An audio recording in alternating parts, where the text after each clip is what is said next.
अस्सलाम वालेकुम वरहमतुल्लाहि वबरकातुहू। जी हाँ गाइस, कैसे हैं? मेरी वासिफ है कि आप खैरियत से होंगे। आप देख रहे हैं मेरा YouTube channel doctor Mohammad Aamir. तो आपसे रिक्वेस्ट है कि जिन्होंने अभी तक मेरे चैनल को सब्सक्राइब नहीं किया, उनसे रिक्वेस्ट है कि मेरे चैनल को ज़रूर सब्सक्राइब करें ताकि इसी तरह की नई से नई वीडियो आप तक पहुँचती रहे। तो आज की वीडियो में मैं आपको बताने वाला हूँ कफ के बारे में। कफ क्या होती है, इसका इलाज क्या है, उसके लिए कौन कौन से सिरप इस्तेमाल किए जाते हैं, इसके बारे में हम डिटेल से बात करेंगे। तो इससे पहले आपसे एक बार फिर से रिक्वेस्ट है कि जिन्होंने अभी तक मेरे चैनल को सब्सक्राइब नहीं किया, उनसे रिक्वेस्ट है कि मेरे चैनल को जरूर सब्सक्राइब करें ताकि इसी तरह की नई इन्फॉर्मेशन आप तक पहुँच जाए।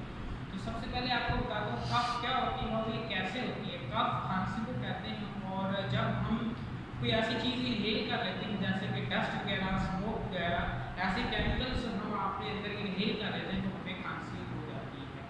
खांसी जो होती है वो बलगमी खांसी भी होती है और खुश्क खांसी भी होती है। इसके लिए अलग अलग वैक्सीन दस्तियाब होती हैं।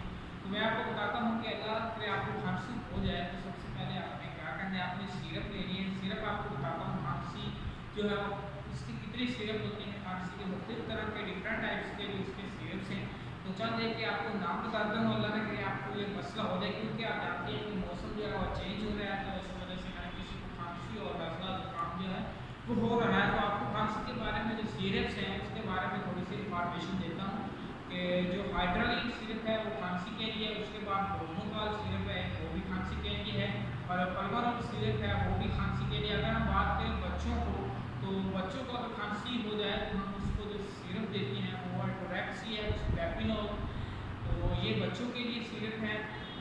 प्रोनेक्स भी एक सिरप है, ये बच्चों के लिए है। और उसके बाद प्रोनेक्स डी सिरप है खांसी के लिए। खांसी के लिए और भी बहुत से सिरप हैं, लेकिन ज़्यादातर तो इस्तेमाल होती है पल्मोनल है।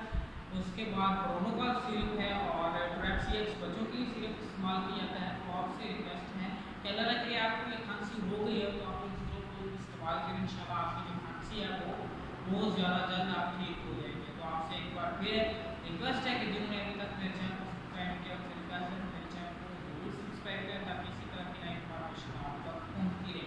ओके, अल्लाह हाफिज़। इंशाल्लाह मिलेंगे नई वीडियो के साथ।